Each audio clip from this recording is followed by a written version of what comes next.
स्वागत है आप लोग का हमारे YouTube channel English by Nitish Kumar पे। तो पिछले वीडियो में मैंने आपको बताया था कि टू मेंशन अ हैबिट या फिर daily routine action. Daily routine action में मैंने आपको कुछ कीवर्ड्स बोले थे, आप लोग चाहे तो मेरे साथ एक बार फिर से रिपीट कर सकते हैं।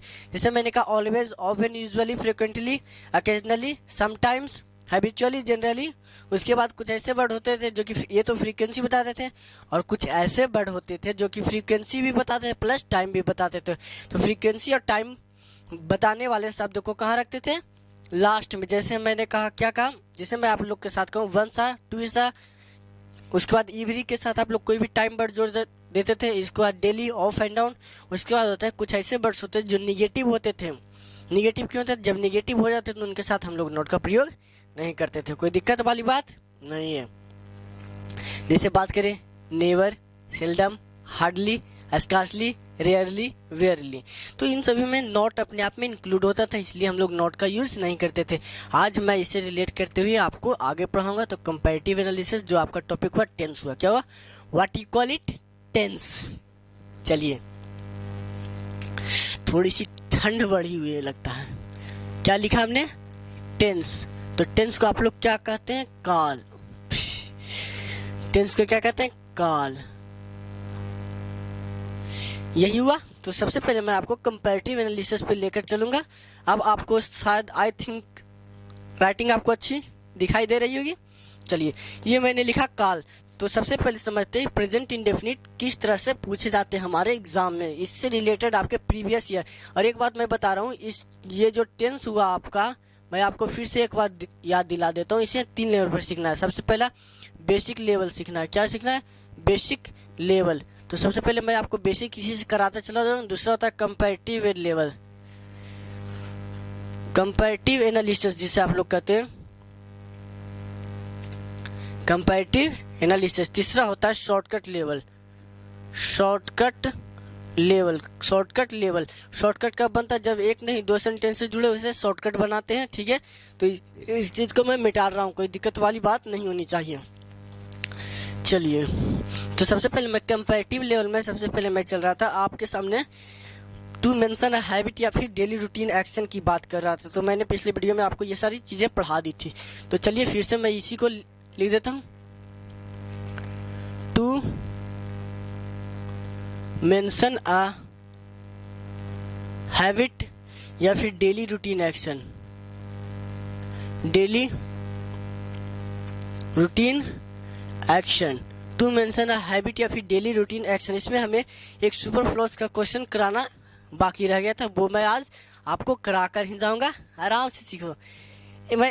मेरे दिल में केवल एक ही बात होती है कि एक बार सीखो, आखिरी बार सीखो। हमारे गुरु हमेशा एक ही चीज़ कहते थे, अब की बार आखिरी बार। आप कोई भी सब्जेक्ट पढ़ो ना भाई साहब, एक बार पढ़ो और आखिरी बार पढ़ो। और आप लोग ये डर बनाए रहते हैं ना कि बिहार, कोई कहता है बिहार बोर्ड के, हम सीबीएसई बोर्ड के, हम इंग्लिश ना सीख सकते हैं। मैं खुद ही बिहार बोर्ड का स्टूडेंट हूँ, लेकिन फिर भी आप लोग को इंग्लिश सिखा रहा हूँ। और ऐसा बात नहीं कि मैं आपको हिंदी बताऊँगा, ये चीज़ मैं आपको कभी भी सजेस्ट नहीं करूँगा कि आप इंग्लिश को हिंदी में सीखें। इससे आप शायद बर्बाद हो सकते हैं, क्योंकि ये इसकी अहमियत उस स्टूडेंट को मालूम होगा जिसने अपनी ज़िंदगी में कभी एक अटेम्प्ट खोया होगा। ठीक है, तो मैं आपको इंग्लिश में ही लेकर चलूँगा। सबसे पहले मैंने कहा टू मेंशन अ हैबिट या फिर daily routine action. Daily routine action क्या होता है ये समझना। तो इसमें मैंने आपको करा दिया। जैसे मैं कहता हूँ I go there on time, यानी मैं वहाँ समय पे जाता हूँ। I never go there on time, मतलब मैं वहाँ नहीं जाता हूँ लेकिन कभी भी समय पे नहीं जाता हूँ। ये सारी चीज़ें बता दी थी। तो इसमें एक क्वेश्चन जो आपका रह गया था वो आज मैं करा देता हूँ। जैसे मैं कहता हूँ रोहन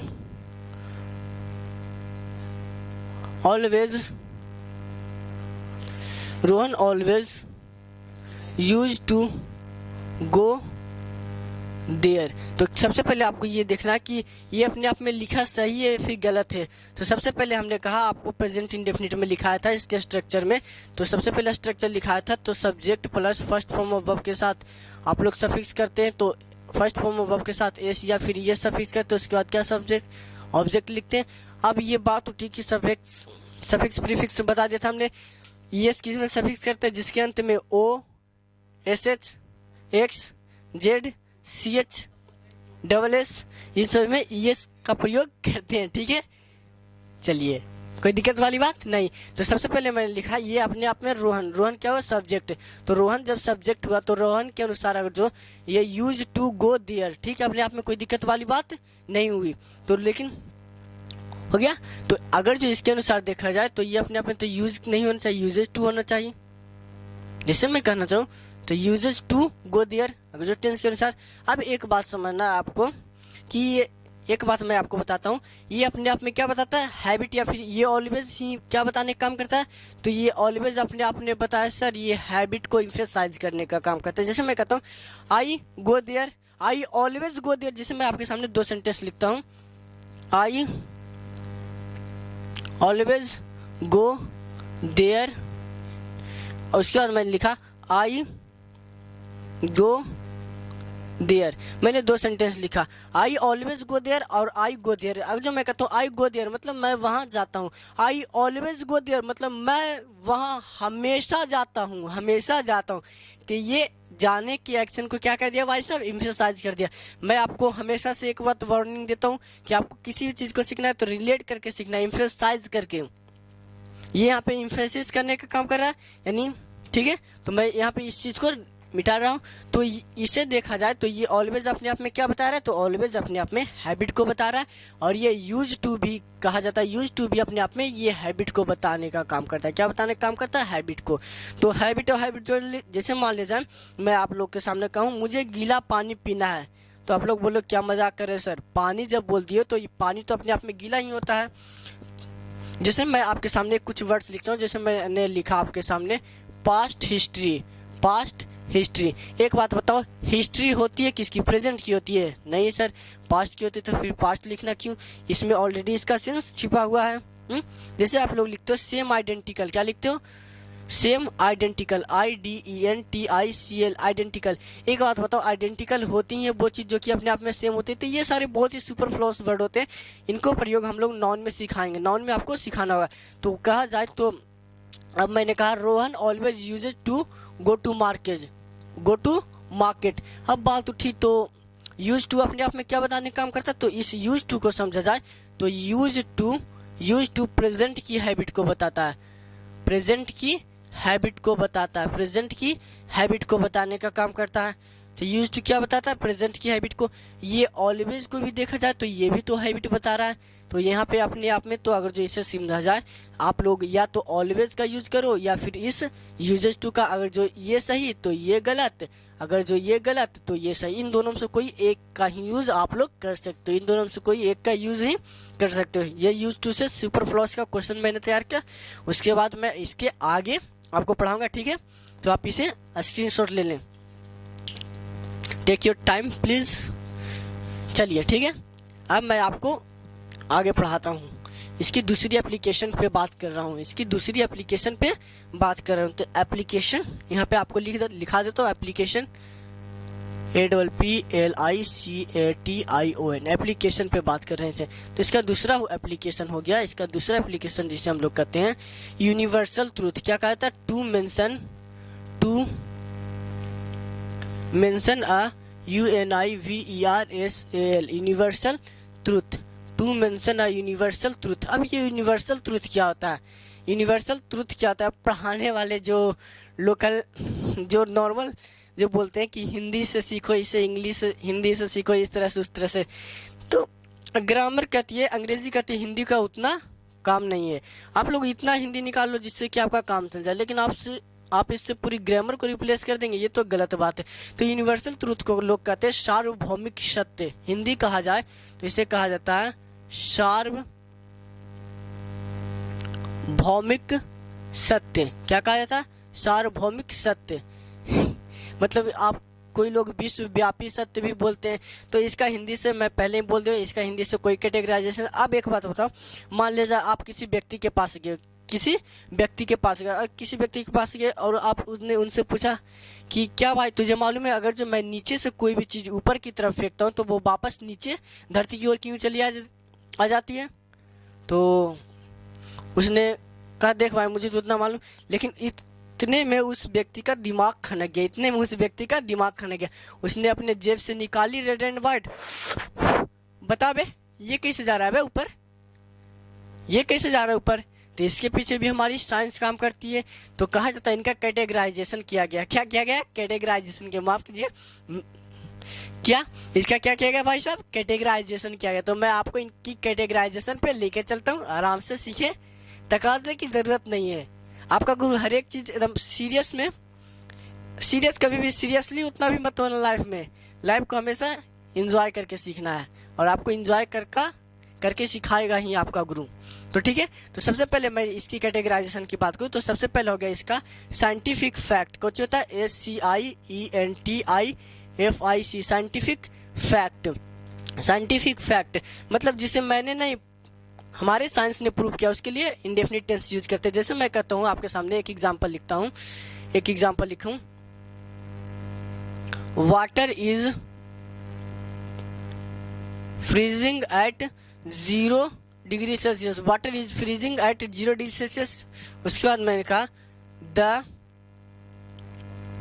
अर्थ is pulling, the earth is pulling everything downwards, the earth is pulling everything downwards. हो गया। चलिए आप के सामने मैंने 2 क्वेश्चन लिखे, तो इधर मैं आपका स्ट्रक्चर लिख देता हूँ प्रेजेंट इंडेफिनिट का, PRESENT, प्रेजेंट इंडेफिनिट, IND लिख देता हूँ। उसके बाद ये हो गया आपका एक सब्जेक्ट, उसके बाद first form of verb, first form of verb के साथ एस या फिर ये सफिक्स करते हैं। उसके बाद यहाँ पे आपका ऑब्जेक्ट।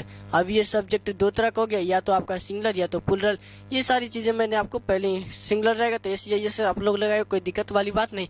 तो सबसे पहले मैंने कहा water is freezing at 0 degree Celsius, तो पानी 0 डिग्री पर जमता है। इसे हमने प्रूव किया है? नहीं, हमारे साइंस ने प्रूव किया। तो फिर क्यों ज़्यादा दिमाग लगाना, सीधे इंडेफिनिट टेंस यूज करो। तो वाटर इज फ्रीजिंग ना कहकर क्या होना चाहिए, water freezes, FREEZES, freezes at 0 degree Celsius होना चाहिए। उसके बाद द अर्थ इज पुलिंग, जो अभी मैंने आपको द अर्थ पुलिंग नहीं, the earth pulls everything downwards हो गया। उसके बाद मैं आपको कहता हूँ, जैसे एक और एग्जांपल देता हूँ, hot air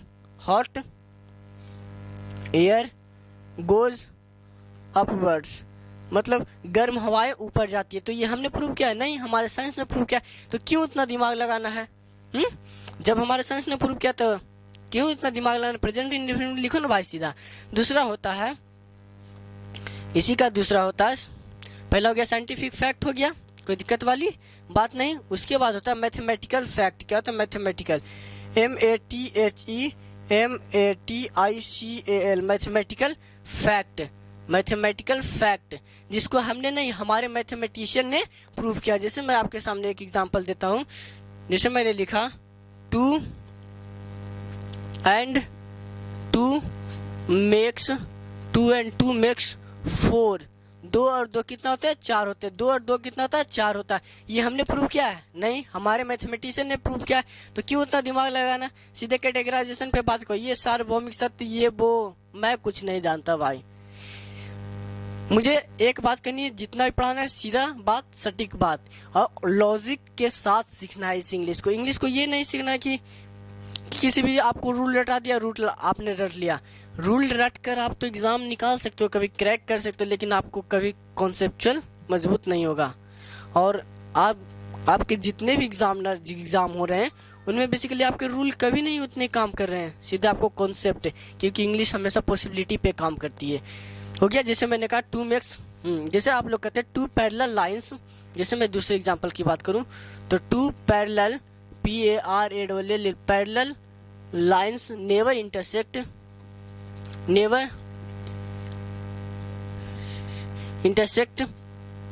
each other. 2 parallel lines never intersect each other हो गया। ये अपने आप में क्या हो गया? मैथमेटिकल फैक्ट, जिसको हमने नहीं, हमारे मैथमेटिशियन ने प्रूव किया। आइए तीसरा पे लेके आते हैं। तीसरा होता है फिलोसफिकल फैक्ट। क्या होता है? PHILOSOPHICAL, philosophical fact. तो समझा जाए, इस फिलो को समझा जाए जो रूट के अकॉर्डिंग, तो फिलो का मतलब होता है लव। फिलो का मतलब क्या हो गया? लव। और सोफी का मतलब हो गया, तो सोफी का मतलब होता है लाइफ कह लो या फिर विजडम कह लो। क्या कह लो? विजडम, लाइफ या फिर विजडम, यानी कोई एक ऐसा सेंटेंस जो आपके जीवन को लेकर प्यार जगा दे, आपके जीवन को लेकर क्या जगा दे, प्यार जगा दे। जैसे आप लोग कहते हैं फिलोसफिकल में, जैसे मैं आपके सामने लिखता हूँ यहीं पे एग्जाम्पल लिख देता हूँ। जैसे मैं कहता हूँ death comes to all, DEATH, death comes to all, death comes to all मतलब मृत्यु तो सभी को आनी है। ये फिलोसफिकल बात होती है। क्या होती है? फिलोसफिकल बात होती है। उसके बाद मैं आपके सामने और एक एग्जांपल लिखना चाहूँ तो लिख सकते हैं true loves never dies, TRUE, true loves never dies, true love never dies, true love never dies यानी सच्चा प्यार कभी नहीं मरता। ठीक है, कोई दिक्कत? अब आप लोग चलिए एक और है कैटेगरी जिसे आप लोग नाम जानते, चौथे कैटेगरी जिसे आप लोग कहते हैं साइकोलॉजिकल। यहाँ दिख रहा है फिलोसफिकल फैक्ट हो गया। क्या हो गया? फिलोसफिकल हो गया। Psychological PSYCHOLOGICAL, psychological. तो साइक की बात करें तो साइक का मतलब होता है बिहेवियर, साइक का मतलब होता है बिहेवियर, BEHAVIOUR, बिहेवियर। और ओ का मतलब हो गया ऑफ, और लॉजी का मतलब हो गया स्टडी, यानी स्टडी ऑफ बिहेवियर। जैसे मैं एग्जांपल बात करूं साइकोलॉजिकल फैक्ट में, एग्जांपल की बात करूं, जैसे मैं कहता हूं लव चेंजेस अ पर्सन। क्या है? मैंने एग्जांपल दिया, love changes a person, love changes a person. Love changes a person का मतलब हो गया, तो लव चेंजेस, जिस किसी के भी दिल में क्या आता है? प्यार आता है, बदल जाता है। क्या होता है? बदल जाता है। जैसे आप लोग की जिंदगी में आपका सोना बाबू हुआ था, आप लोग तो भूल ही जाते होंगे अपने फैमिली को। तो चलिए आप लोग इसका स्क्रीनशॉट ले, ठीक है? ठीक है, मिटा रहा हूं।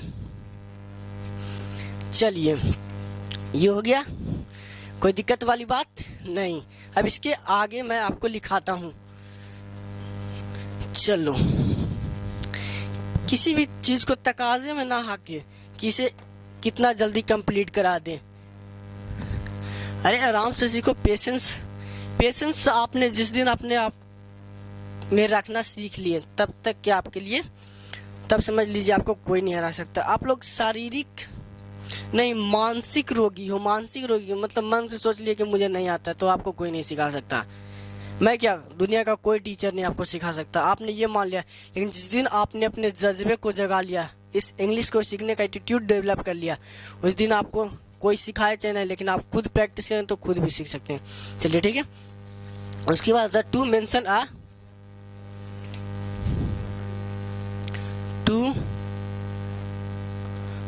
अ proverb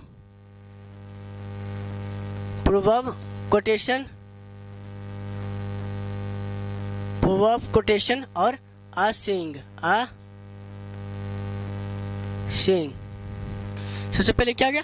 to mention a proverb, quotation और आ saying। प्रोवर्ब का मतलब क्या? सबसे पहले समझते हैं प्रोवर्ब क्या होता है। प्रोवर्ब मतलब कहावत, जिसे आप लोग बोलते हैं हिंदी में, जिसे आप लोग क्या बोलते हैं? कहावत। सबसे पहले हमने लिखा प्रोवर्ब, PROVERB। प्रोवर्ब का मतलब होता है, तो प्रोवर्ब का मतलब होता है मोरल ऑफ अ स्टोरी। क्या होता है? Moral of a story. Moral of a story मतलब जिसके पीछे कोई कहानी हो, जिसे प्रोवर्ब कहा जाता है। उसे क्या कहा था? प्रोवर्ब। जैसे मैं आपके सामने एक सेंटेंस लिखता हूं, slow and study wins the race. Slow and study wins the race. आपको इस सेंटेंस को सुनते ही आपको याद आता होगा कि एक खरगोश और क्या था? एक कछुआ की कहानी है। इसे सुनते ही खरगोश और कछुए की कहानी, ये अपने आप में कोई दिक्कत, यानी जिसके पीछे एक कोई कहानी हो, ये होता है प्रोवर्ब, होता है मोरल ऑफ अ स्टोरी। उसके बाद बात करूँ दूसरे की बात करूँ तो दूसरा होता है अ कोटेशन, QUOTATION। कोटेशन शब्द अपने आप में कोट से बना है, और कोट के लिए हम लोग डबल कॉमा, इसे स्पीचेस मार्क्स और कोटेड मार्क्स भी कहा जाता है, डबल कॉमा का यूज करते हैं। इसे कहा जाता है टेकन वर्ड्स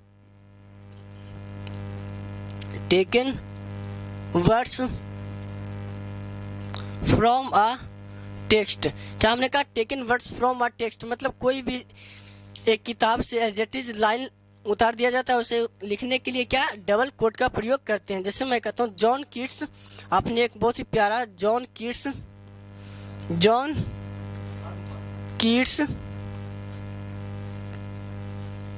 सेज या फिर said a thing of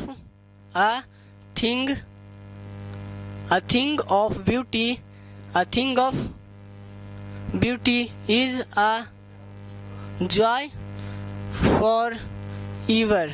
a thing of beauty is a joy for ever, ये लाइन किसने बोली थी? तो ये आपके एक किताब से रेफरेंस के रूप में एज इट इज लिख दिया जाता है। तो ये हो गया अपने आप में क्या हो गया, तो इसे प्रेजेंट इंडेफिनिट में लिखना है, हो गया, तो ये खत्म हो जाएगा। आपने एक कवि का नाम सुना होगा विलियम शेक्सपियर, तो विलियम शेक्सपियर ने बोला था what's in the name, William Shakespeare says या फिर said, says what's in the name, मतलब नाम में क्या रखा है, नाम में क्या रखा है, ठीक है, हो गया। उसके बाद मैं तीसरी बात करूं, होता है आ सेइंग। तीसरा क्या हो गया? आ सेइंग। आ सेइंग का मतलब होता है स्पोकन वर्ड्स। आ सेइंग को कहा जाए SPOKEN, spoken words of a famous person,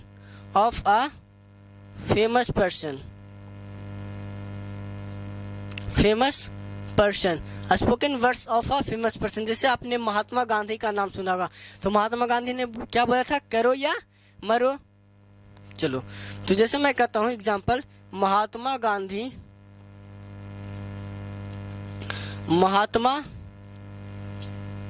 Gandhi says या फिर सेड